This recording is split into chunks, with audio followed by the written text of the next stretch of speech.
아, 도대체 인간은 무엇이게? 저 하는데 구름은 또 무엇이고? 도대체 인간은 무엇인가? 상훈 오빠, 이렇게 철학적으로 변한 거야?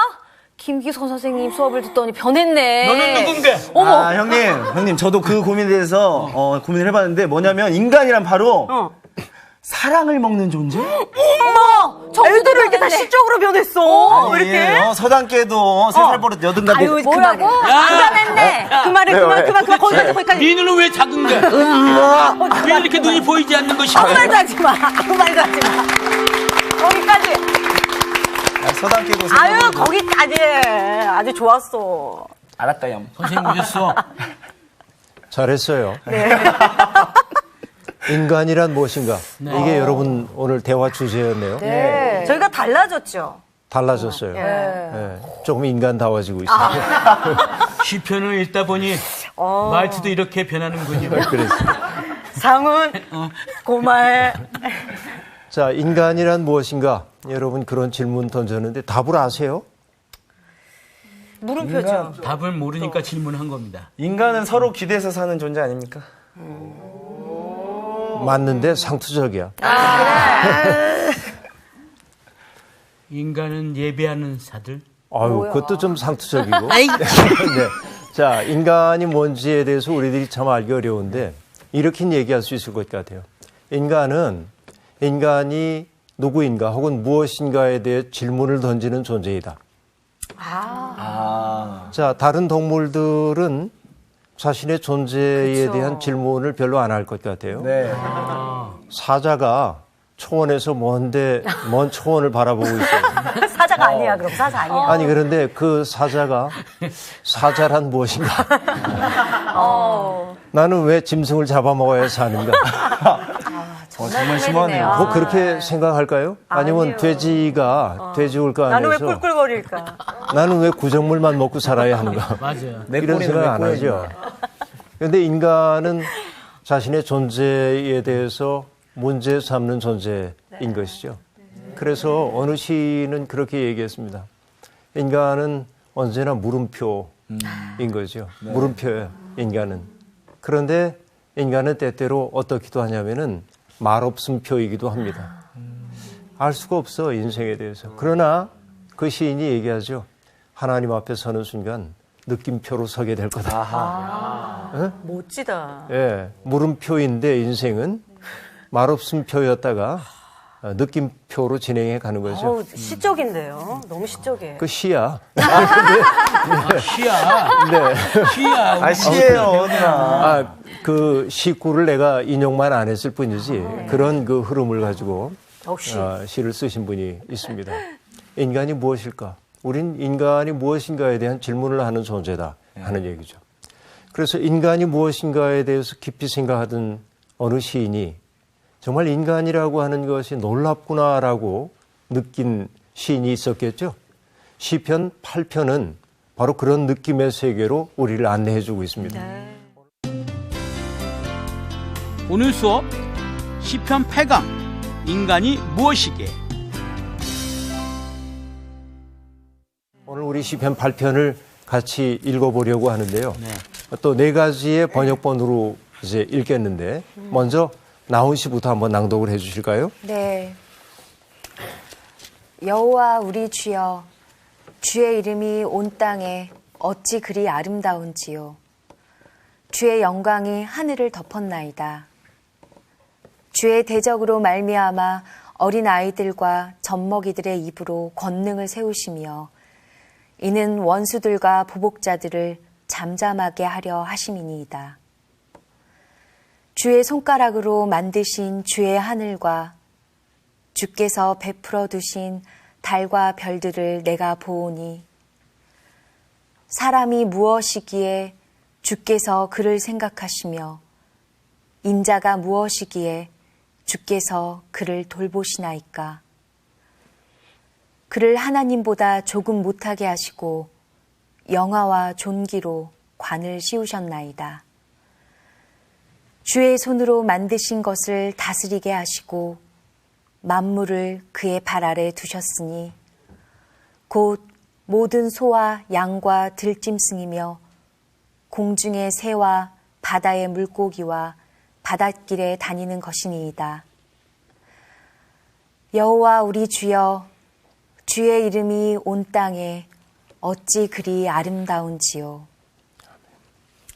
아멘. 상훈 씨. 네. 주 우리 하나님, 주님의 이름이 온 땅에서 어찌 그리 위엄이 넘치시는지요. 저 하늘 높이까지 주님의 위엄 가득합니다.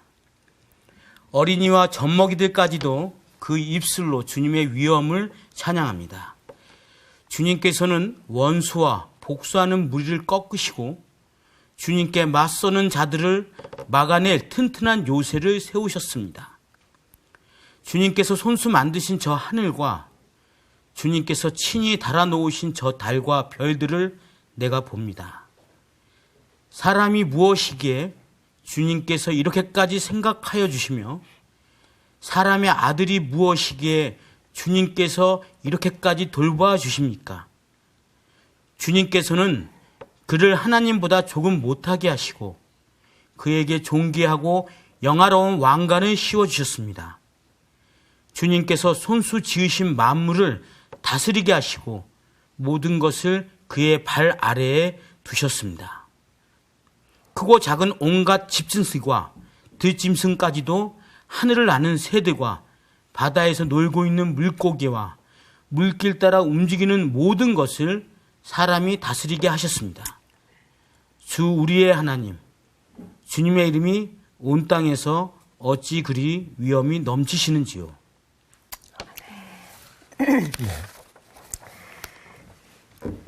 야훼 우리의 주여, 주의 이름 온 세상에 어찌 그리 크십니까? 주의 영광 길이는 노래 하늘 높이 퍼집니다. 어린이, 젖먹이들이 노래합니다. 이로써 원수들과 반역자들을 꺾으시고 당신께 맞서는 자들을 무색해 하셨습니다. 당신의 작품, 손수 만드신 저 하늘과 달아놓으신 달과 별들을 우러러보면 사람이 무엇이기에 이토록 생각해 주시며 사람이 무엇이기에 이토록 보살펴 주십니까? 그를 하나님 다음 가는 자리에 앉히시고 존귀와 영광의 관을 씌워 주셨습니다. 손수 만드신 만물을 다스리게 하시고 모든 것을 발밑에 거느리게 하셨습니다. 크고 작은 온갖 가축과 들에서 뛰노는 짐승들 하며 공중의 새와 바다의 고기, 물길을 따라 두루 다니는 물고기들을 통틀어 다스리게 하셨습니다. 야훼 우리의 주여, 주의 이름 온 세상에 어찌 그리 크십니까?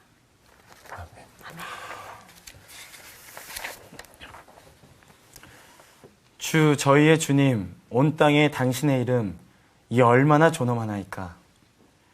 하늘 위에 당신의 어미를 세우셨나이다.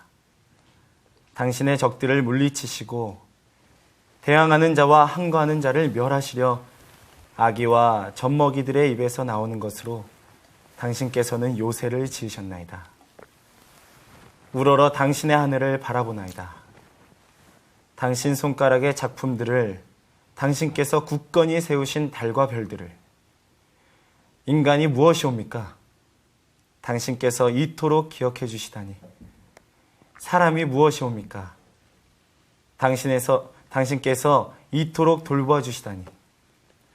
신들보다 조금만 못하게 만드시고 영광과 존귀의 관을 씌워 주셨나이다.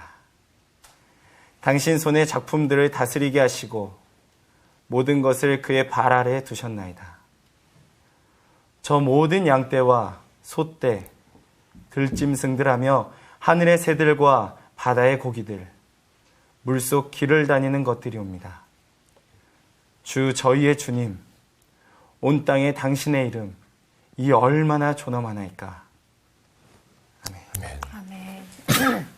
참 좋네요. 네. 시편 8편을 봤는데 그동안 우리가 시편 3편에서 7편까지는 일종의 단식시 계통의 시들이었기 때문에 네. 어렵고 네. 무겁고 그래서 그런 분위기였었죠. 네. 근데 8편으로 오면서 갑자기 좀 환해진 것 같아요. 그렇죠. 마치 중국발 미세먼지가 거치고 미세먼지. 야, 싫어. 파란 하늘이 우리 앞에 온 것처럼 시편 8편은 굉장히 아름답게 우리의 마음을 고향시켜주는 그런 시임을 느낄 수 있었습니다.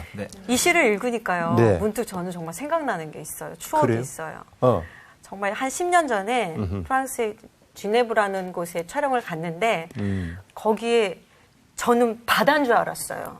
근데 그게 호수더라고요.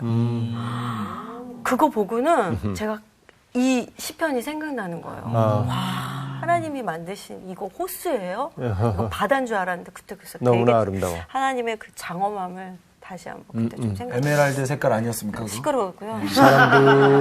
사람들은 종종 자기의 일상을 떠나서 그런 아름다움 앞에 서야 사람이 아름다워집니다. 네. 이렇게 자기 일에만 골똘하게 이렇게 살다 보면 아름다워지기가 좀 어렵거든요. 그래서 내 속에 잊혀지고 있던 아름다움 앞에 서는 순간 우리 느낌은 내가 속아 살아왔구나. 세상에서 가장 가치 있다고 사람들이 열렬히 추구하고 있던 것들이 그렇게 중요한 것 아니구나 하는 걸 느낄 수 있거든요. 그래서 가끔 자기의 삶의 자리를 떠나는 일들이 필요하죠. 미란 씨의 경험이 그런 경험 세계였던 것 같아요. 근데 오늘 이 시편 8편은 1절과 9절이 동일한 구절로 되어 있습니다. 그렇죠? 여호와 우리 주여 주의 이름이 온 땅에 어찌 그리 아름다운지요. 그렇죠. 거기까지가 9절에서 똑같이 반복되고 있습니다. 마치 괄호로 딱 묶어놓은 것처럼 주님의 영광이 온 땅에 가득합니다 하는 것을 앞뒤로 놓고 그 안에 내용들을 채워가고 있는 것을 우리들이 알 수 있습니다. 구성적으로는 그렇게 되어 있다 하는 얘기죠. 그 속에서 인간을 바라보는 두 가지 시선이 나옵니다.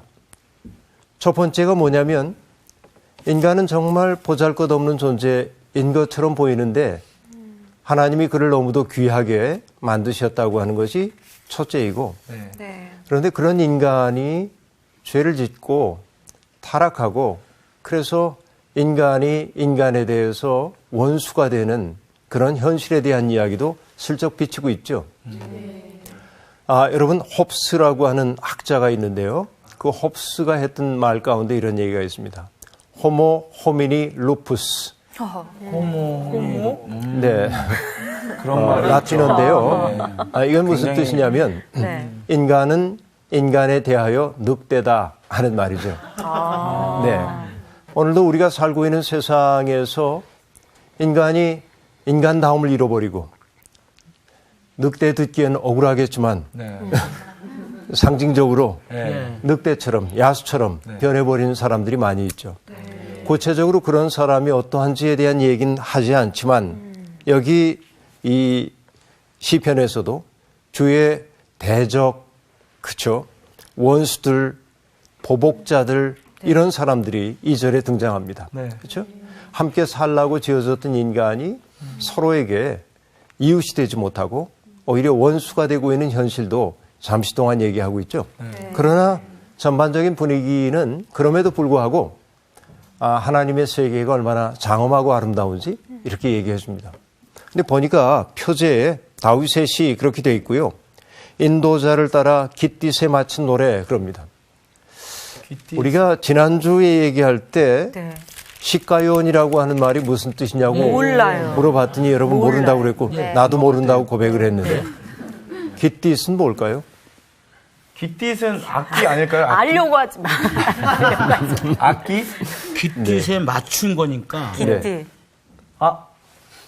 뭐? 깃발에? 깃발?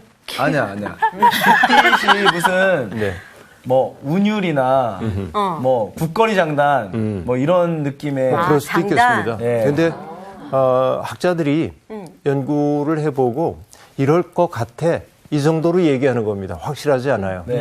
깃딧이라고 하는 보족에게서 유래된 악기 아닐까. 봐봐요 누나. 그렇게 이제 악기래, 생각해요. 그러니까 악기. 아니 지금 장단이라고 아니 그랬잖아. 악기 내가 맨 처음에 또 어떤 사람들은 이렇게도 얘기합니다.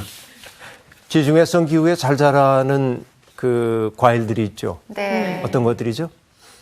뭐 포도, 네. 또 무화과, 무화과. 코코넛. 올리브 이런 것들. 그렇죠.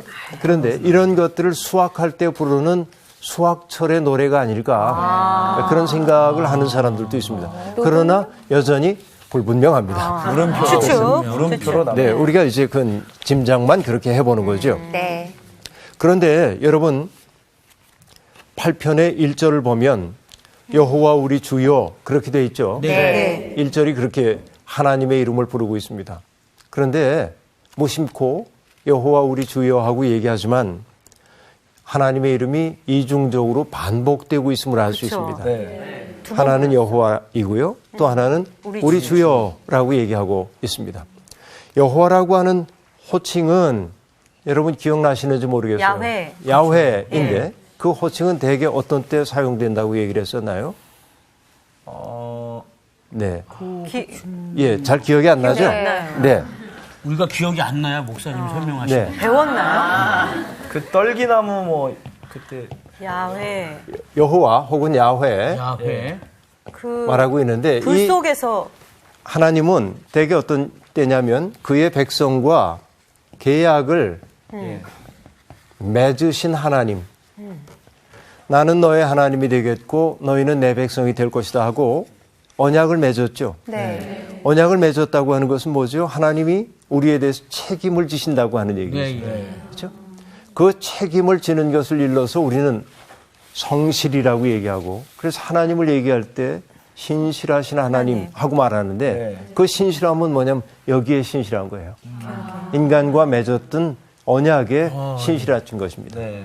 우리도 성실하게 산다고 하는 것은 뭘 말하냐면 하나님과 맺었던 하나님의 백성으로서의 언약을 귀히 여기고 살 때 우리들이 신실한 삶을 산다. 그렇게 말할 수 있죠. 대개 야훼라고 하는 이름은 금방 말씀드린 것처럼 이스라엘 백성과 그 백성이 맺은 언약의 맥락 속에서 이해해야 합니다. 그렇죠? 그 다음에 우리 주여라고 얘기하고 있는데 네. 우리 주라고 번역되어 있는 이 단어는 아도네누 혹은 아도나이 이렇게도 얘기할 수 있는데 아도나이 들어봤을 거입니다. 대개 아도나이라고 하는 말은 어떤 때 쓰냐면 주님의 위대하심을 얘기하려고 할 때. 주님의 위대하심. 그의 능력 많으심을 얘기하려고 할 때 사람들이 즐겨 사용했던 단어가 아도나이입니다. 그러니까 언약에 충실하신 하나님, 그리고 능력 많으신 하나님, 하나님의 이름을 이중적으로 겹쳐 쓰고 있음을 우리들이 알 수 있습니다. 그렇죠? 그런데 이 시인이 이렇게 흥겹게 하나님에 대해서 이중적 표현을 써가면서 한 말이 뭐냐면 주의 이름이 온 땅에 어찌 그리 아름다운지요 하고 말합니다. 네. 이런 세상 왔으면 좋겠어요. 네. 주님의 이름이 세상에서 아름답게 여겨지는 세상이 왔으면 참 좋겠죠. 현실은 좀 그러지 못할 때가 있어요. 뭐 때문에 그렇습니까? 하나님을 믿는다고 하는 사람들의 삶이 아름답지 못해서. 네. 그렇죠. 네. 우리 때문에 맞아요. 하나님의 이름이 영화롭게 되지 못하는 것 많이 있죠. 이걸 우리는 가슴 아파해야 합니다. 결국 세상 사람들이 우리를 보면서 정말 하나님이 계셔. 하나님은 정말 좋은 분이셔. 이렇게 느끼면 좋겠는데 저 사람을 보니 교회는 열심히 다니는데 하나님 있는지 없는지 모르겠어. 네. 난 설사 있다 해도 안 믿을 거야. 이렇게 나가면 안 되잖아요. 안 되죠. 여러분 이게 오늘날 한국교회가 처해 있는 아주 암담한 현실 가운데 하나입니다. 그런데 이 시인은 지금 뭘 보고 있냐면 주의 이름이 온 땅에 어찌 그리 아름다우신지요 하고 얘기합니다. 온 땅입니다. 네. 그리고 그 다음에 뭐라고 얘기했어요? 주의 영광이 하늘을 덮었나이다. 땅과 하늘이 대조되고 있죠. 네. 그렇죠? 그래서 땅에는 아름답다 이렇게 이제 얘기되고 있습니다. 이름이 드러났다 하는 얘기고요. 그 다음에 하늘에서는 주님의 영광이 또한 드러났다 하고 얘기하고 있습니다. 그럼 여기서 여러분 땅과 하늘이 이어져 있음을 알 수 있습니다. 땅과 하늘이 서로 잇대어져 있음을 알 수 있습니다. 네. 우리는 흔히 신앙이라고 하는 것이 하나님의 현실이 따로 있고 인간의 현실이 따로 있고 신적 세계 따로 인간적 현실 따로 이렇게 생각하는 경향이 있지만 그렇지 않죠. 우리가 믿는 하나님은 인간에 의해서 영향을 받으시는 분이십니다. 이것이 성소의 하나님입니다. 철학자의 하나님은 인간의 삶에 의해서 영향을 잘 안 받으십니다. 이치로서의 하나님이기 때문에 그렇죠. 그러나 성서의 하나님은 우리가 우는 것 때문에 함께 마음 아파하시는 분이고 우리가 기뻐할 때 기뻐하시는 분이죠. 네. 그렇죠? 시인은 그것을 너무나 잘 알고 있기 때문에 온 땅에 가득한 하나님의 영광, 그 이름이 영화롭게 되는 것, 그것이 하늘까지도 잇대어져 있는 것을 얘기해주고 있습니다. 그렇죠? 그런데 여러분, 세상에는 그런 하나님의 영화로움을 알아차리지 못하는 사람들이 있죠. 2절에 그런 사람들을 주의 대적이라고 얘기했어요. 주의 대적. 주님을 대적하는 무리들이 이 세상에 있다 하는 얘기이죠. 그런데 정말 흥미로운 것은 뭐냐면 대적, 그러니까요. 마주선 적인데 네. 그 적과 마주 세울 수 있는 것은 뭐일까요? 힘세고. 무장을 단단히 하고 네, 예. 네. 힘세고 그렇죠. 그런 자가 딱 마주 서야 할 것 같은데 시인이 동원한 언어는 전혀 다른 언어입니다. 뭐라고 얘기하고 있죠? 어린아이들과 젖먹이들의 입으로 권능을 세우시며 원수들과 보복자들을 잠잠하게 하신다. 여러분, 이거 놀라운 얘기 아닙니까? 네. 하나님을 대적하는 무리를 징계하기 위해서는, 그들을 물리치기 위해서는 아주 강한 사람이 등장해야 할 것 같은데 네. 시인은 탁 떠올리는 게 어린아이, 젖먹이, 그렇게 말합니다. 너무 힘이 없는. 이거 그렇죠? 그러게. 너무 나약해 보여요. 예. 이거 어떻게 이해를 해야 될까요? 하나님이 함께 하시니까 우리는 힘을 빼고 하나님을 힘입어서 들어. 오케이. 아주 애썼어요. 많이 애썼어요. 그 헐크라는 영화를 보면 아하. 헐크가 힘이 약해지는 게 아이들을 보면 약해집니다. 헐크. 아이들과. 그런가요? 아이들과 꼭. 그런 장면이 있어요. 아이들과 꽃을 제가 보고. 뭘 상징하는 거죠? 그만큼 어린 아이들은 순수하기 때문에 이 악으로 덤비려고 하면 저쪽도 뭐가 받아쳐줘야 되는데 너무 순수하니까 거기에 한마디로 물들어 버리는 선이 거예요. 악을 이기는 거죠. 그렇죠. 네. 어두컴컴한 밤에 불 하나만 딱 켜도 네. 밝아지듯이. 그렇지. 상우 씨가 굉장히 많은 이미지를 가지고 있어요. 네. 고맙습니다. 잘 설명해 주셨습니다. 결국 뭐냐면, 여러분, 하나님이 세상을 바꿔내는 것은 힘과 힘으로 맞부딪혀 이루어내는 게 아니라 네. 하나님은 아주 작은 것들을 통해 세상을 바꿔나갑니다. 네. 여러분, 봄이 오면 새싹들이 돋아날 때 네. 처음부터 50cm로 자라서 태어납니까? 아니죠. 그럼 이상한 불이. 어떡하죠? 찌끔씩. 조금. 그래서 찔끔씩 키우는데요. 작을 소라고 하는 글자를 보면 네. 네. 땅을 싹이 뚫고 나온 거야, 이렇게. 이게 땅이 들렸어. 이게 작은 거지. 그렇죠? 그러니까 이 세상의 모든 가치 있는 것들은, 아름다운 것들은 네. 작게 시작되는 거예요. 그렇죠? 세상의 변화가 그런 겁니다. 아주 세상을 진정으로 변화시키는 것은 어떤 어마어마한 능력을 가지고 있는 사람들이 아니라 작지만 마땅히 해야 할 것을 끈질기게.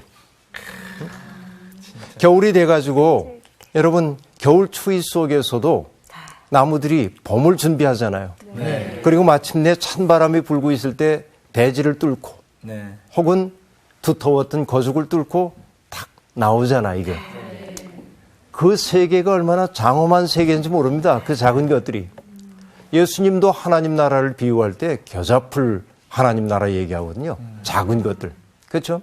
세상은 큰 것들이, 유력한 것들이 변화시키지 못합니다. 그래서 지금 이 시인이 등장시키고 있는 게 젖먹이, 어린아이들, 그렇게 말합니다. 네. 이 이미지는 예수님도 그대로 사용하시죠. 어떤 경우이냐면 성전 정화 사건을 일으킬 때 아이들이 예수님을 보고 얘기합니다. 호산나 다윗의 자손이요 하고 오자 사람들이 예수를 꾸짖습니다. 아이들을 잠잠케 하라는 겁니다. 감히 이런 말을 내가 들을 수가 없다는 겁니다. 그때 예수님이 하신 말씀이 어린아이와 젖먹이의 입에서 나오는 찬미를 온전하게 하셨다함을 너희가 듣지 못하였느냐. 그렇죠? 하나님의 일은 저렇게 어리석어 보이고 무력해 보이는 저들을 통해 하나님의 일은 이루어지게 마련이다 하는 얘기입니다. 아멘. 그래서 여러분 저는 얘기합니다. 하나님의 일을 하기 위해서 우리가 뭐 돈도 많아야 하고 교회도 커져야 하고 뭐 능력이 많아야 한다고요? 저는 그렇지 않다고 생각합니다. 하나님의 일은 하나님의 마음을 하고자 하는 마음이 있는 것에 시작됩니다. 아멘. 아멘. 돈이 없을 때 우리가 줄 수 있는 것은 뭐냐? 돈이 없을 땐 우리 마음을 줄 수 있거든요. 네. 그렇죠? 베드로와 요한이 그랬잖아요. 금과 은은 내게 없지만 내게 있는 것을 너에게 준다고 얘기합니다. 그게 뭐였어요? 나사렛 예수의 이름으로 일어나 걸어라 하는 얘기죠. 그들이 돈 몇 푼 주고 갔다고 한다면 그는 그날 그냥 행복하고 말았을 겁니다. 네. 그러나 예수가 그들 속에 들어왔기 때문에 그 속에 들어왔기 때문에 그는 일어선 사람이 되었고 네. 하나님을 찬미하는 사람이 되었죠. 하나님의 일은 돈으로 하는 거 아닙니다. 돈은 필요할 때 하나님이 주실 줄로 우리는 생각하는 겁니다. 하나님의 일은. 그렇죠? 네. 그래요. 그리고 여러분 예수님 말씀하십니다. 하나님 나라의 비밀을 얘기해 줘도 사람들은 그 비밀을 알아차리지 못합니다. 네. 그래서 주님 하신 말씀이 지혜 있고 똑똑하다는 사람에게는 숨기시고 그렇죠? 네. 어린아이에게는 드러내심을 감사합니다 하고 말합니다. 고린도 전서에서 바울 사도도 얘기하죠. 힘있고 유력하다고 하는 사람을 통해 하나님이 일하시지 않습니다. 하나님은 힘없는 사람을 통해 힘있는 사람을 부끄럽게 만드십니다.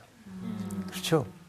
안다 하는 사람을 어리석은 사람을 통하여 부끄럽게 하시는 분이 하나님이십니다. 이것이 하나님의 일이죠. 그래서 주의 대적들이 있는데 오히려 그 강력한 힘을 가지고 있는 대적들을 약자예요. 이기는 것은 뭐냐면 젖먹이와 어린아이들을 통해 그들을 잠잠하게 하신다. 이게 하나님의 역사다. 네. 그러니 하나님 찬미하지 않을 도리가 없죠. 네. 그 다음에 뭐라고 얘기하냐면 3절에 보니까 주의 손가락으로 만드신 주의 하늘과 주께서 베풀어 주신 달과 별들을 내가 보니 그렇게 말합니다. 자, 여기에서 주의 손가락 네. 하고 얘기하고 있죠. 네. 주의 손가락. 그래서 미켈란젤로가 천지창조 그릴 때 하나님하고 아담하고 이렇게 했나? 그죠? 네. 근데 여러분 출애굽기에 보면 모세가 10가지 재앙 가운데 이 재앙을 일으킬 때가 있는데 애굽의 마술사들이 이렇게 얘기합니다. 저것은 신의 손가락이 하는 일입니다. 그렇게 말합니다. 그런데 우리말 번역은 그걸 뭐라고 해놨냐면 신의 권능이 하는 일입니다 하고 말합니다. 신의 손가락이라고 하는 것은 하나님의 권능을 뜻하는 단어입니다. 같이 쓰이는 거예요. 네. 하나님이 권능으로 세상을 만드셨는데 하늘, 달, 별들을 내가 봅니다. 그렇게 말합니다. 여러분 하늘과 달과 별들을 자주 보시나요? 네. 요즘에 미세먼지 때문에 자주 못 봤어요. 네. 별이 여러분, 잘 안 보여요. 네. 잘 안 보이고 보이고 그러는데 그냥 별을 보고 참 예쁘다. 그럴 수도 있습니다. 근데 그걸 보는 순간, 그 별을 보는 순간 이 무한한 우주를 창조하신 하나님의 마음, 그 속에 내가 듬뿍 들어가 있는 것 같은 느낌을 받을 때가 있다는 거죠. 네. 여러분 13세기 성자인 프란체스코라고 하는 분의 예화 가운데 이런 얘기가 있습니다. 어느 날 보니까 프란체스코가 보니까 둥근 보름달이 뜬 거예요. 네. 너무나 아름다웠습니다. 그래서 그는 성당으로 막 달려갔습니다. 네. 그래가지고 종을 막 쳤어요. 땡땡땡땡 소리 나니까 사람들은 불이 난 줄 알고 깜짝 놀래가지고 다 나왔습니다. 보니까 불은 안 났는데 종을 치는 사람 보니까 프란체스코예요. 왜 종을 치고 그래? 그러자 프란체스코가 얘기합니다. 저 보름달 좀 보세요. 사람들이 달도 보지 않고 잠들어 있고 집안에 있는 모습이 안타까운 거예요. 여러분 그 마음. 그렇죠? 세상에 있는 존재 하나하나가 하나님이 만드신 것으로 여겨지기 시작할 때 여러분 들에 피어나는 풀꽃 하나가 하나님의 놀라운 솜씨임을 알게 될 때 그 신비 앞에 내가 머물러 있게 될 때 그 마음이 내 속에 있을 때 저는 얘기합니다. 명품 핸드백을 부러워하지 않는다. 우리에게 그 마음만 있으면. 그렇죠? 사람이 자꾸만 외적인 것으로 자기를 치장하려고 하는 까닭이 뭐냐면 내적인 넉넉함이 없기 때문에 그렇습니다. 자기 허장성세가 심한 사람일수록 속이 허한 사람이 대부분입니다. 그렇죠. 사람들 앞에 큰 소리 치는 사람이 대단한 사람이 아니라 저 사람이 속이 허해서 저러지 그렇게 이해하면 돼요. 자기를 많이 꾸미는 사람을 보면 왜 그렇게 많이 꾸미냐면 자기 속에 있는 부실함을 숨기고 싶기 때문에 그렇습니다. 근데 자기 속에 넉넉한 사람들은요, 안 꾸며도 괜찮아요. 그렇게 맞아요. 할 수 있죠. 그런 거 여러분 살면서 느낄 겁니다. 너무 느낀다. 좀 꾸미세요. 좀 꾸미세요. 좀 꾸미셔요. 너무 느낀다. 예, 어쨌든 그러니까 꾸미는 그 자체가 나쁘다고 얘기하는 게 아니고 과도한 것 얘기하는 거예요. 그렇죠? 하나님이 만드신 베풀어 두신 이 세계 그것이 얼마나 신비한가라고 하는 걸 느끼고 그래서 느끼는 것을 뭐라고 얘기하냐면 경탄하는 거죠. 경탄. 네. 좋다. 여러분 늙어간다고 하는 게 뭔지 아세요? 그런 게 없어지는 거예요. 아무 것에도 놀라질 않아요. 그래요. 맞아요. 경탄할 줄을 몰라. 저 아름다운 나무 좀 보세요. 붉게 물들었어요 하고 얘기하면 가을이니까 단풍 드는 거지. 그렇게 말 안 되는데. 안 돼. 맥 그죠? 빠져. 저 푸른 하늘 좀 보세요. 저게 원래 푸른 줄 아니? 아니야. 빛의 굴절 때문에 그렇게 보일 뿐이야. 예를 들어. 인간적이지 못해. 과학적이다. 너무 인간적이지 그렇죠. 못해. 과학적이야. 너무 과학적이죠. 근데 여러분 보면 우리에게 주어져 있는 일상에 주어져 있는 모든 것들을 놀라움으로 바라보면 이 세상에 어떤 것도 당연한 게 없거든요. 맞아요. 그것들이 내 앞에 있다는 사실 자체가 기적이라고 하는 사실을 알기 시작하면 네. 얼마나 신비한지 모릅니다. 한 번은 저 또 여행 가서 이렇게 지나가는데요. 네. 하늘이 빨갰어요. 거짓말. 진짜요. 진짜 빨갰는데. 노을. 예, 노을이. 아이, 노을. 너무 빨갰는데, 우리 저희 뒤에 있던 저희 딸이며, 엄마! 하늘에서 불이 났나 봐! 이러는 거예요. 위험하죠. 위험하죠. 이렇게 얘기하면 안 되죠. 네. 근데 그런 그런 걸 느낌이 진짜 있죠. 부모들도 네. 그렇게 자꾸 감탄해주고 하면 아이들이 같이 따라하고 옳아요. 그러는 것 같아요. 네. 그러니까 제일 슬픈 게 현대인들에게 가장 슬픈 게 느낌이 없어. 아무 것에도 놀라질 않아. 와. 그리고 감탄할 줄을 모른다는 거죠. 그래서 난 얘기합니다. 타락한 징조가 뭐냐? 감탄이 사라지는 거야. 아하! 다행이다. 아하 체험이지. 자, 그러면 여러분 시간이 많이 가는데요. 우리가 주께서 베풀어 두신 모든 것들을 보니까 얼마나 아름다운지 모른다고 얘기합니다. 그런데 이 광대한 세계 속에서 시인이 더 놀라는 것이 있습니다. 이렇게 어마어마한 우주 가운데서 하나님 사람이 무엇이기에 주께서 그를 생각하시고 인자가 무엇이기에 주께서 그를 돌보십니까? 하고 말합니다. 네. 사람이 무엇이기에 생각하십니까? 라고 하는 얘기는 네. think가 아니라 mindful입니다.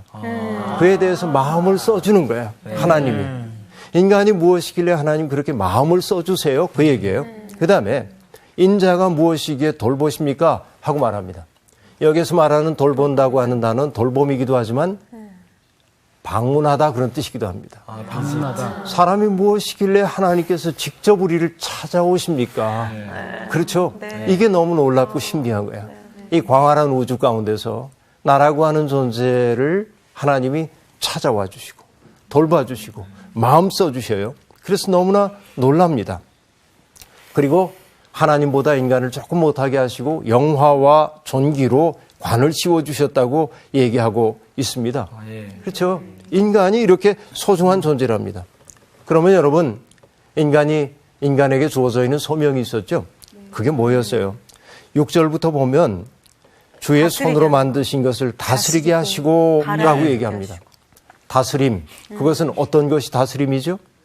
내 마음대로 해도 되는 거예요? 아니요, 살피는 거. 아니죠. 보살펴주는 거죠.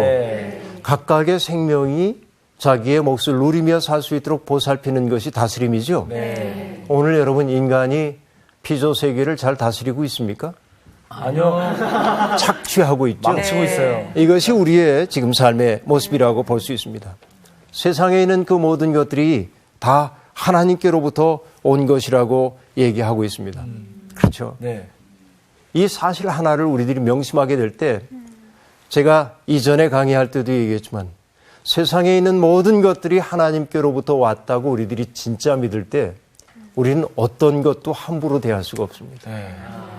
그래서 기독교인의 사전에 없어져야 할 단어 함부로라고 하는 단어라고 해서 함부로.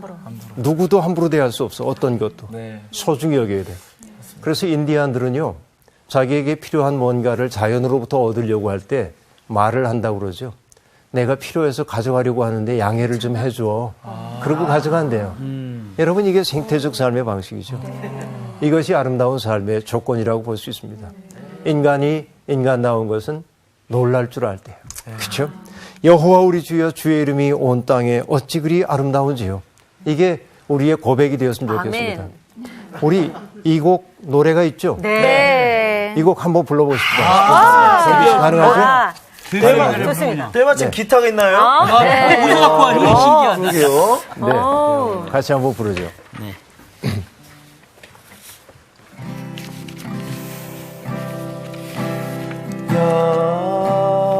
여호와 우리 주여 주의 이름이 온 땅에 어찌 그리 아름다운지요 어찌 그리 아름다운지요 여호와 우리 주여 주의 이름이 온 땅에 어찌 그리 아름다운지요 어찌 그리 아름다운지요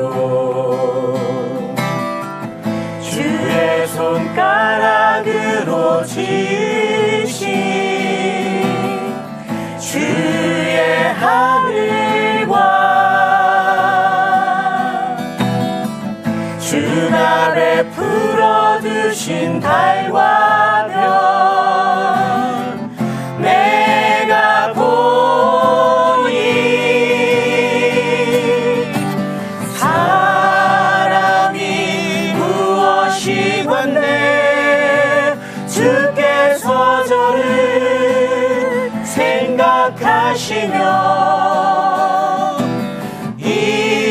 인자가 무엇이 건데 저를 권고하시나이까 여호와 우리 주여 주의 이름이 온 땅에 어찌 그리 아름다운지요 어찌 그리 아름다운지요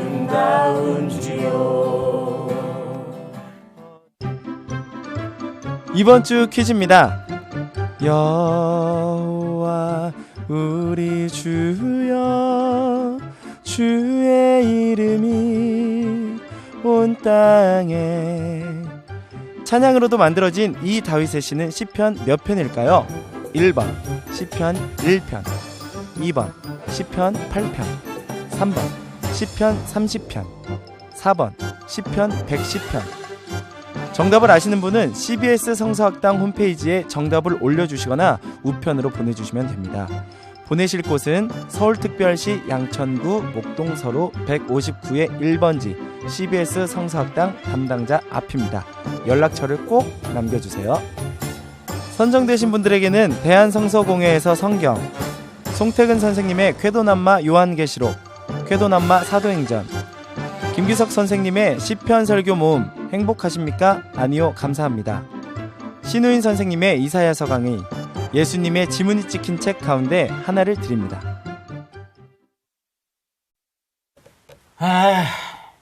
도대체 인간은 무엇이게? 저 하는데 구름은 또 무엇이고? 도대체 인간은 무엇인가? 상훈 오빠, 이렇게 철학적으로 변한 거야? 김기석 선생님 수업을 듣더니 변했네. 너는 누군데? 아, 형님, 저도 그 고민에 대해서 고민을 해봤는데 뭐냐면 인간이란 바로 사랑을 먹는 존재? 애들을 이렇게 다 시적으로 변했어. 아니, 이렇게? 서당계도 3살 버릇 여든가 아유, 뭐라고? 그만했네. 그만해, 그만. 거기까지. 네 눈은 왜 작은 거야? 왜 이렇게 눈이 보이지 않는 것이? 아무 말도 하지 마. 거기까지. 서당계도 아유, 거기까지. 아주 좋았어. 알았다요. 선생님 오셨어. 잘했어요.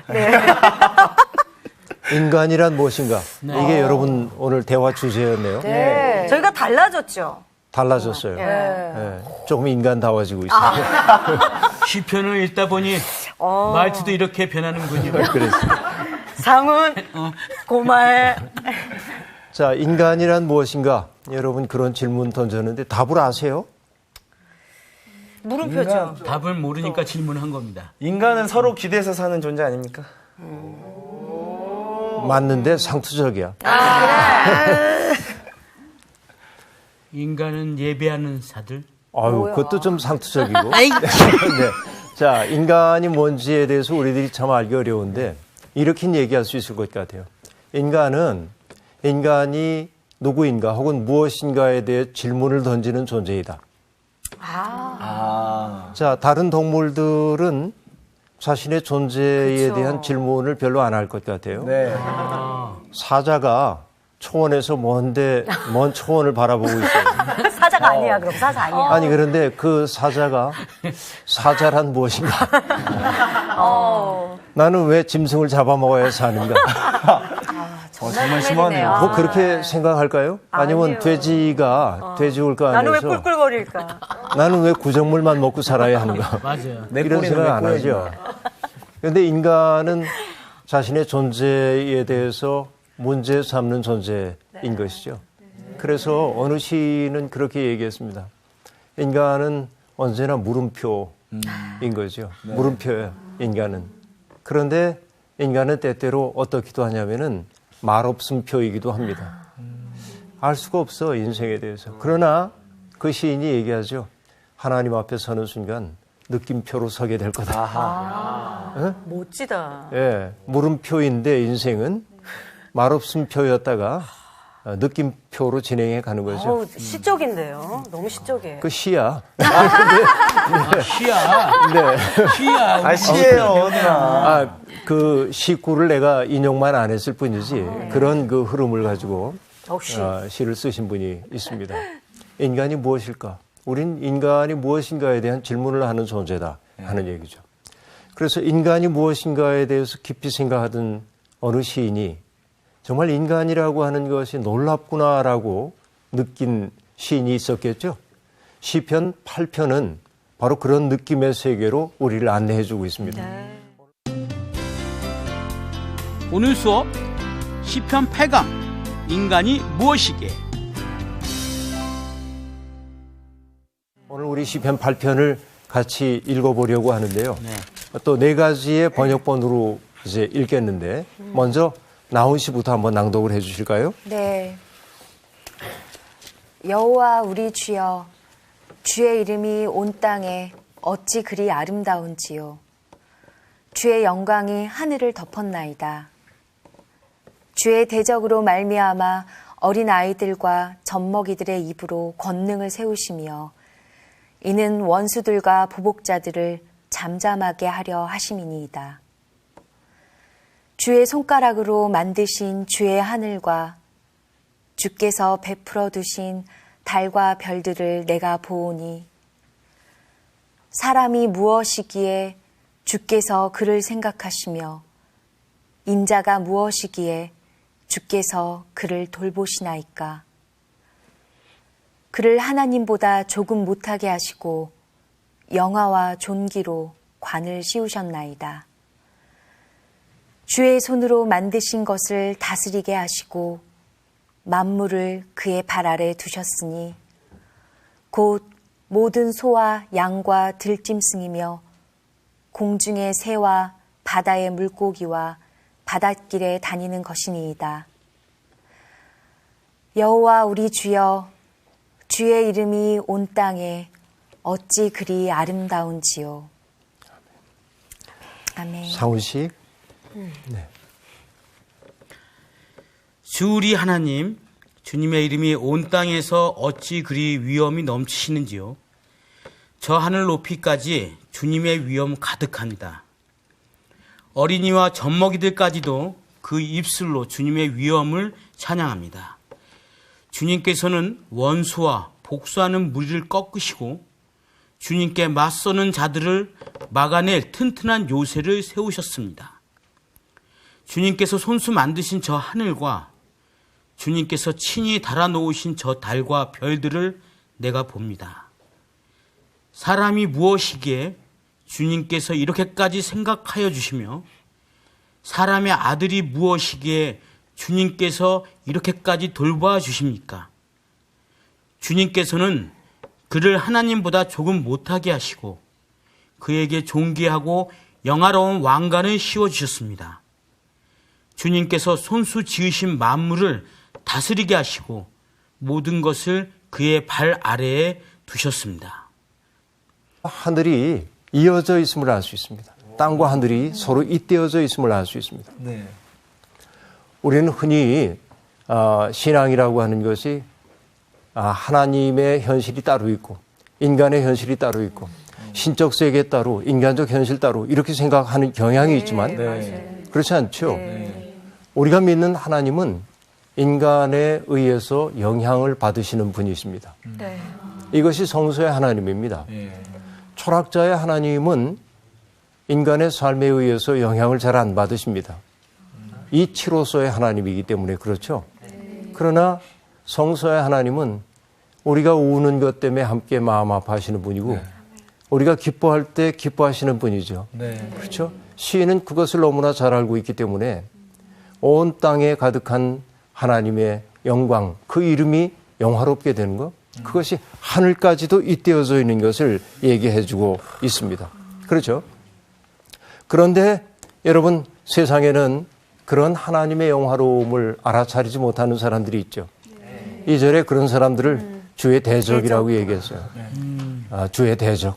주님을 대적하는 무리들이 이 세상에 있다 하는 얘기이죠. 그런데 정말 흥미로운 것은 뭐냐면 대적, 그러니까요. 마주선 적인데 그 적과 마주 세울 수 있는 것은 뭐일까요?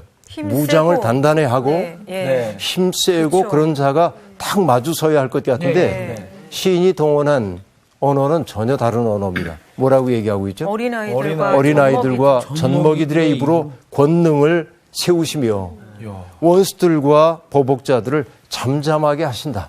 여러분, 이거 놀라운 얘기 아닙니까?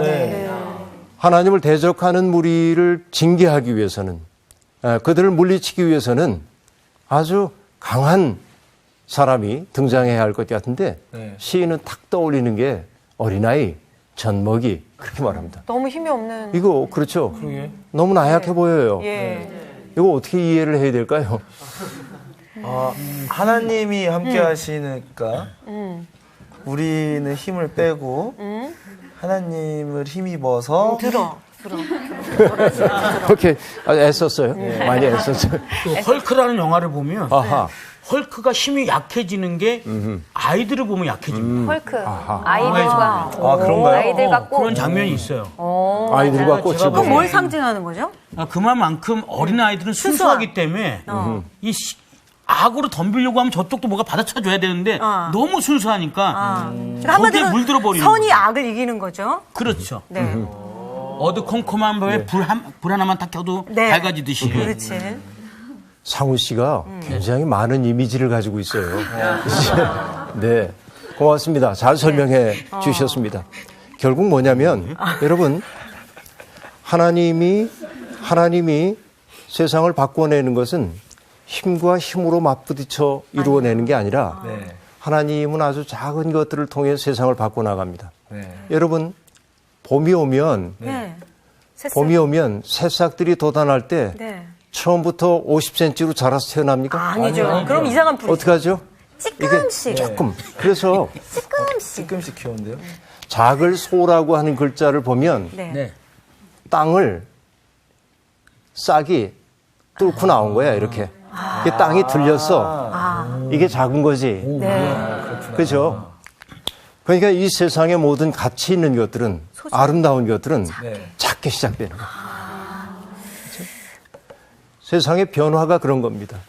아주 세상을 진정으로 변화시키는 것은 어떤 어마어마한 능력을 가지고 있는 사람들이 아니라 작지만 마땅히 해야 할 것을 끈질기게. 겨울이 돼가지고 여러분 겨울 추위 속에서도 나무들이 봄을 준비하잖아요. 그리고 마침내 찬바람이 불고 있을 때 대지를 뚫고 혹은 두터웠던 거죽을 뚫고 탁 나오잖아 이게. 그 세계가 얼마나 장엄한 세계인지 모릅니다. 그 작은 것들이. 예수님도 하나님 나라를 비유할 때 겨자풀 하나님 나라 얘기하거든요. 작은 것들. 그렇죠? 세상은 큰 것들이, 유력한 것들이 변화시키지 못합니다. 그래서 지금 이 시인이 등장시키고 있는 게 젖먹이 어린아이들, 그렇게 말합니다. 이 이미지는 예수님도 그대로 사용하시죠. 어떤 경우이냐면 성전 정화 사건을 일으킬 때 아이들이 예수님을 보고 얘기합니다. 호산나 다윗의 자손이요 하고 오자 사람들이 예수를 꾸짖습니다. 아이들을 잠잠케 하라는 겁니다. 감히 이런 말을 내가 들을 수가 없다는 겁니다. 그때 예수님이 하신 말씀이 어린아이와 젖먹이의 입에서 나오는 찬미를 온전하게 하셨다함을 너희가 듣지 못하였느냐. 그렇죠? 하나님의 일은 저렇게 어리석어 보이고 무력해 보이는 저들을 통해 하나님의 일은 이루어지게 마련이다 하는 얘기입니다. 아멘. 그래서 여러분 저는 얘기합니다.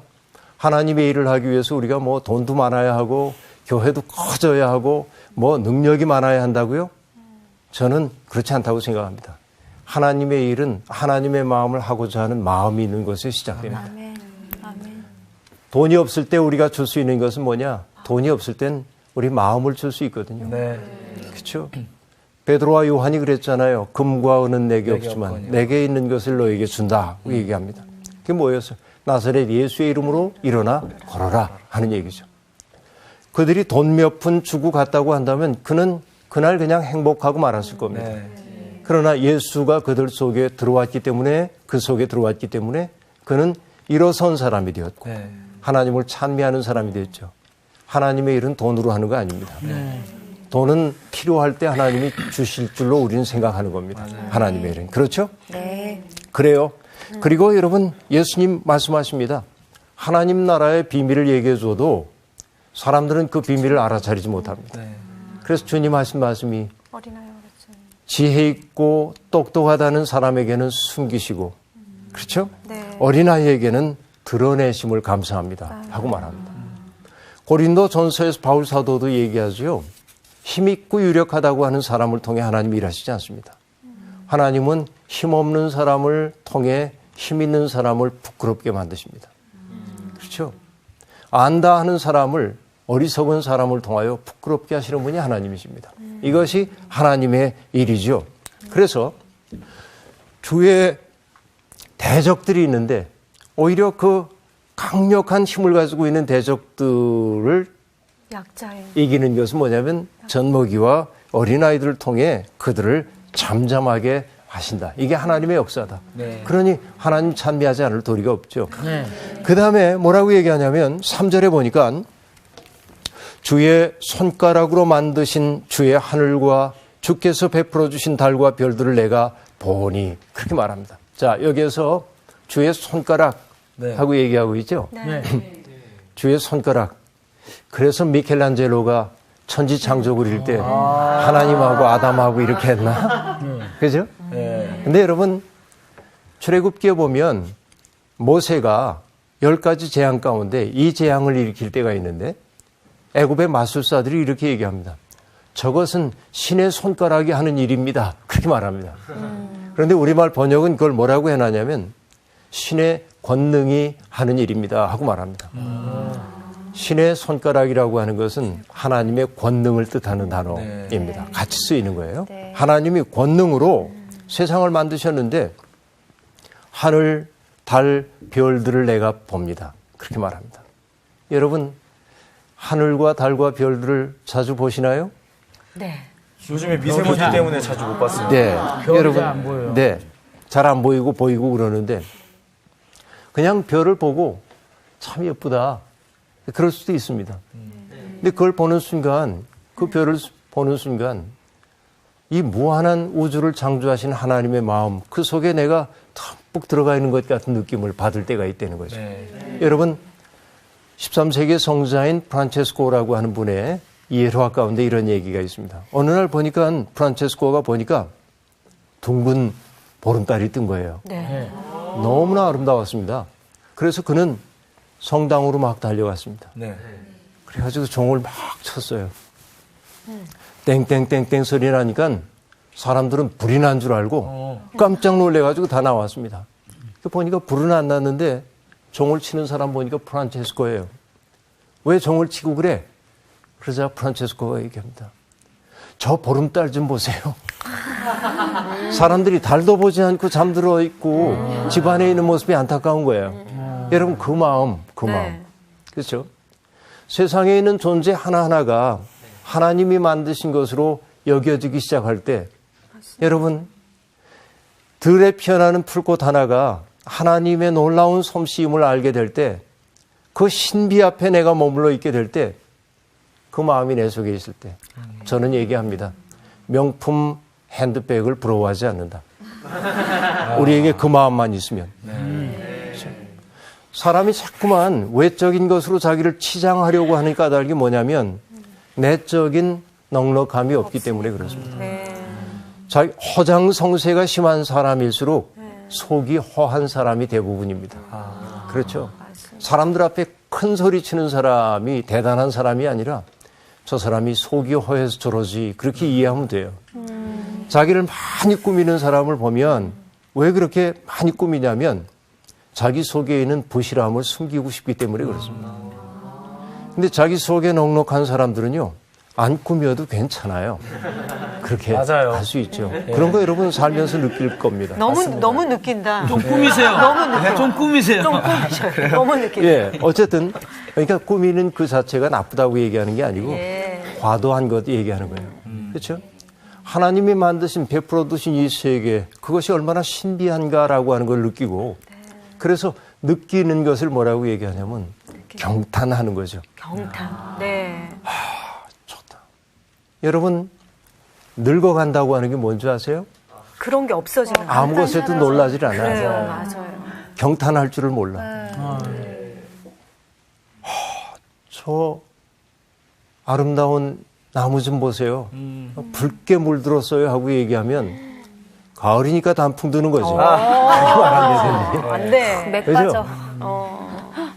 저 푸른 하늘 좀 보세요. 저게 원래 푸른 줄 아니? 아니야. 빛의 굴절 때문에 그렇게 보일 뿐이야. 예를 들어. 인간적이지 못해. 너무 인간적이지 그렇죠. 못해. 과학적이야. 너무 과학적이죠.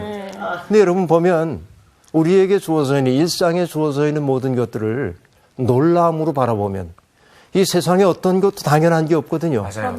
그것들이 내 앞에 있다는 사실 자체가 기적이라고 하는 사실을 알기 시작하면 얼마나 신비한지 모릅니다. 한 번은 저 또 여행 가서 이렇게 지나가는데요. 네. 하늘이 빨갰어요. 거짓말. 진짜요. 진짜 빨갰는데. 노을. 예, 노을이. 노을. 빨갰는데 우리 저희 뒤에 있던 저희 딸이면 엄마 하늘에서 불이 났나 봐. 이러는 거예요. 위험하죠. 위험하죠. 이렇게 얘기하면 안 되죠. 네. 근데 그런 그런 걸 느낌이 진짜 있죠. 부모들도 네. 그렇게 자꾸 감탄해주고 하면 아이들이 같이 따라하고 옳아요. 그러는 것 같아요. 네. 그러니까 제일 슬픈 게 현대인들에게 가장 슬픈 게 크고 작은 온갖 집승수와 들짐승까지도 하늘을 나는 새들과 바다에서 놀고 있는 물고기와 물길 따라 움직이는 모든 것을 사람이 다스리게 하셨습니다. 주 우리의 하나님, 주님의 이름이 온 땅에서 어찌 그리 위엄이 넘치시는지요.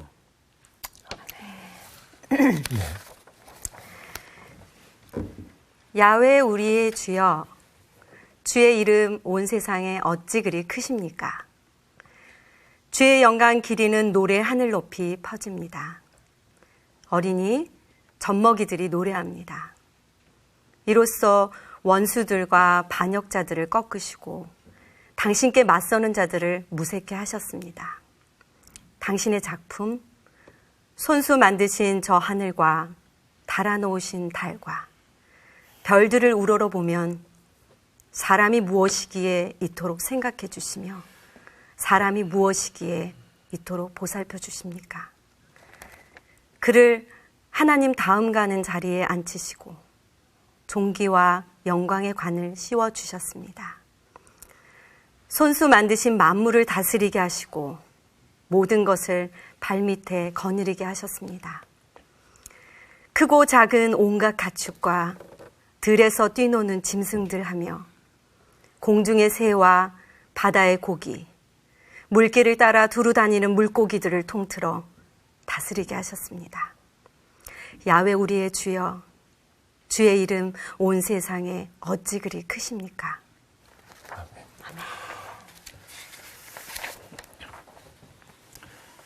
주 저희의 주님, 온 땅에 당신의 이름 이 얼마나 존엄하나이까. 하늘 위에 당신의 어미를 세우셨나이다. 당신의 적들을 물리치시고 대항하는 자와 항거하는 자를 멸하시려 아기와 젖먹이들의 입에서 나오는 것으로 당신께서는 요새를 지으셨나이다. 우러러 당신의 하늘을 바라보나이다. 당신 손가락의 작품들을 당신께서 굳건히 세우신 달과 별들을. 인간이 무엇이옵니까? 당신께서 이토록 기억해 주시다니. 사람이 무엇이옵니까? 당신께서 이토록 돌보아 주시다니. 신들보다 조금만 못하게 만드시고 영광과 존귀의 관을 씌워 주셨나이다. 당신 손의 작품들을 다스리게 하시고 모든 것을 그의 발 아래에 두셨나이다. 저 모든 양떼와 소떼, 들짐승들 하며 하늘의 새들과 바다의 고기들, 물속 길을 다니는 것들이옵니다. 주 저희의 주님, 온 땅에 당신의 이름 이 얼마나 존엄하나이까. 아멘. 참 좋네요. 시편 8편을 봤는데 그동안 우리가 시편 3편에서 7편까지는 일종의 단식시 계통의 시들이었기 때문에 네. 어렵고 무겁고 그래서 그런 분위기였었죠. 그런데 8편으로 오면서 갑자기 좀 환해진 것 같아요. 그렇죠. 마치 중국발 미세먼지가 거치고 미세먼지. 파란 하늘이 우리 앞에 온 것처럼 시편 8편은 굉장히 아름답게 우리의 마음을 고향시켜주는 그런 시임을 느낄 수 있었습니다. 이 시를 읽으니까요. 네. 문득 저는 정말 생각나는 게 있어요. 추억이 그래요? 있어요. 어. 정말 한 10년 전에 프랑스의 지네브라는 곳에 촬영을 갔는데 거기에 저는 바다인 줄 알았어요. 근데 그게 호수더라고요. 그거 보고는 제가 이 시편이 생각나는 거예요. 와, 하나님이 만드신 이거 호수예요? 이거 바다인 줄 알았는데 그때 그래서 너무나 되게 아름다워. 하나님의 그 장엄함을 다시 한번 그때 좀 생각났어요. 에메랄드 색깔 아니었습니까? 그거? 시끄러웠고요. 사람들은 종종 자기의 일상을 떠나서 그런 아름다움 앞에 서야 사람이 아름다워집니다. 그러니까 자기 일에만 골똘하게 이렇게 살다 보면 아름다워지기가 좀 어렵거든요. 그래서 내 속에 잊혀지고 있던 아름다움 앞에 서는 순간 우리 느낌은 내가 속아 살아왔구나. 세상에서 가장 가치 있다고 사람들이 열렬히 추구하고 있던 것들이 그렇게 중요한 것 아니구나 하는 걸 느낄 수 있거든요. 그래서 가끔 자기의 삶의 자리를 떠나는 일들이 필요하죠. 미란 씨의 경험이 그런 경험 세계였던 것 같아요. 근데 오늘 이 시편 8편은 1절과 9절이 동일한 구절로 되어 있습니다. 그렇죠? 여호와 우리 주여 주의 이름이 온 땅에 어찌 그리 아름다운지요. 그렇죠. 거기까지가 9절에서 똑같이 반복되고 있습니다. 마치 괄호로 딱 묶어놓은 것처럼 주님의 영광이 온 땅에 가득합니다 하는 것을 앞뒤로 놓고 그 안에 내용들을 채워가고 있는 것을 우리들이 알 수 있습니다. 구성적으로는 그렇게 되어 있다 하는 얘기죠. 그 속에서 인간을 바라보는 두 가지 시선이 나옵니다. 첫 번째가 뭐냐면 인간은 정말 보잘것없는 존재인 것처럼 보이는데 하나님이 그를 너무도 귀하게 만드셨다고 하는 것이 첫째이고 그런데 그런 인간이 죄를 짓고 타락하고 그래서 인간이 인간에 대해서 원수가 되는 그런 현실에 대한 이야기도 슬쩍 비치고 있죠. 여러분 홉스라고 하는 학자가 있는데요. 그 홉스가 했던 말 가운데 이런 얘기가 있습니다. 호모 호미니 루푸스. 네. 그런 말이 라틴어인데요. 이건 무슨 굉장히- 뜻이냐면 네. 인간은 인간에 대하여 늑대다 하는 말이죠. 네. 오늘도 우리가 살고 있는 세상에서 인간이 인간다움을 잃어버리고 늑대 듣기엔 억울하겠지만 네. 상징적으로 네. 늑대처럼 야수처럼 변해버리는 사람들이 많이 있죠. 구체적으로 그런 사람이 어떠한지에 대한 얘기는 하지 않지만 여기 이 시편에서도 주의 대적, 그쵸? 원수들, 보복자들 이런 사람들이 2절에 등장합니다. 네. 그렇죠? 함께 살라고 지어졌던 인간이 서로에게 이웃이 되지 못하고 오히려 원수가 되고 있는 현실도 잠시 동안 얘기하고 있죠. 그러나 전반적인 분위기는 그럼에도 불구하고 하나님의 세계가 얼마나 장엄하고 아름다운지 이렇게 얘기해 줍니다. 근데 보니까 표제에 다윗의 시 그렇게 돼 있고요. 인도자를 따라 깃딧에 맞춘 노래 그럽니다. 우리가 지난주에 얘기할 때 네. 시가연이라고 하는 말이 무슨 뜻이냐고 몰라요. 물어봤더니 여러분 몰라요. 모른다고 그랬고 나도 모른다고 고백을 했는데 깃딧은 뭘까요? 깃딧은 악기 아닐까요? 악기? 알려고 하지 마. 악기? 깃딧에 맞춘 거니까. 깃띠. 아, 뭐? 깃발에? 깃발? 아니야. 깃딧이 무슨 네. 뭐 운율이나 뭐 국거리 장단 뭐 이런 느낌의 그럴 수도 장단. 있겠습니다. 네. 그런데 학자들이 연구를 해보고 이럴 것 같아 이 정도로 얘기하는 겁니다. 확실하지 않아요. 네. 깃딧이라고 하는 보족에게서 유래된 악기 아닐까 봐봐요 누나. 그렇게 이제 악기래, 생각해요. 악기. 그러니까 악기. 네. 아니 지금 장단이라고 아니 그랬잖아. 악기 내가 맨 처음에 또 어떤 사람들은 이렇게도 얘기합니다. 지중해성 기후에 잘 자라는 그 과일들이 있죠. 네. 어떤 것들이죠? 뭐 포도, 네. 또 무화과, 무화과. 코코넛. 올리브 이런 것들. 그렇죠. 그런데 이런 것들을 수확할 때 부르는 수확철의 노래가 아닐까 그런 생각을 하는 사람들도 있습니다. 그러나 여전히 불분명합니다. 물음표로 나와. 네, 우리가 이제 그 짐작만 그렇게 해보는 거죠. 네. 그런데 여러분 8편의 1절을 보면 여호와 우리 주여 그렇게 돼 있죠. 네. 1절이 그렇게 하나님의 이름을 부르고 있습니다. 그런데 무심코 여호와 우리 주여 하고 얘기하지만 하나님의 이름이 이중적으로 반복되고 있음을 알 수 있습니다. 네. 하나는 여호와이고요. 또 하나는 우리 주여라고 얘기하고 있습니다. 여호와라고 하는 호칭은 여러분 기억나시는지 모르겠어요. 야훼. 야훼인데 그 호칭은 대개 어떤 때 사용된다고 얘기를 했었나요? 네. 예, 잘 기억이 안 나죠? 안 나요. 네. 우리가 기억이 안 나야 목사님 설명하시는. 네. 배웠나요? 그 떨기나무 뭐 그때 야훼. 여호와 혹은 야훼 야훼. 그 말하고 있는데 불 이 속에서 하나님은 대개 어떤 때냐면 그의 백성과 계약을 맺으신 하나님. 나는 너의 하나님이 되겠고 너희는 내 백성이 될 것이다 하고 언약을 맺었죠. 네. 언약을 맺었다고 하는 것은 뭐죠? 하나님이 우리에 대해서 책임을 지신다고 하는 얘기죠. 그렇죠? 그 책임을 지는 것을 일러서 우리는 성실이라고 얘기하고 그래서 하나님을 얘기할 때 신실하신 하나님 하고 말하는데 그 신실함은 뭐냐면 여기에 신실한 거예요. 인간과 맺었던 언약에 신실하신 것입니다. 네. 우리도 성실하게 산다고 하는 것은 뭘 말하냐면 하나님과 맺었던 하나님의 백성으로서의 언약을 귀히 여기고 살 때 우리들이 신실한 삶을 산다. 그렇게 말할 수 있죠. 대개 야훼라고 하는 이름은 금방 말씀드린 것처럼 이스라엘 백성과 그 백성이 맺은 언약의 맥락 속에서 이해해야 합니다. 그렇죠? 그 다음에 우리 주여라고 얘기하고 있는데 네. 우리 주라고 번역되어 있는 이 단어는 아도네누 혹은 아도나이 이렇게도 얘기할 수 있는데 아도나이는 들어봤을 거입니다.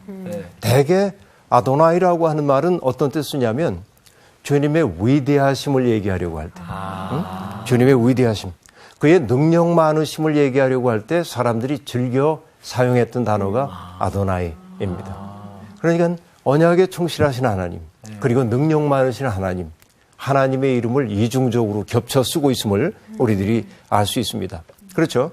그런데 이 시인이 이렇게 흥겹게 하나님에 대해서 이중적 표현을 써가면서 한 말이 뭐냐면 주의 이름이 온 땅에 어찌 그리 아름다운지요 하고 말합니다. 네.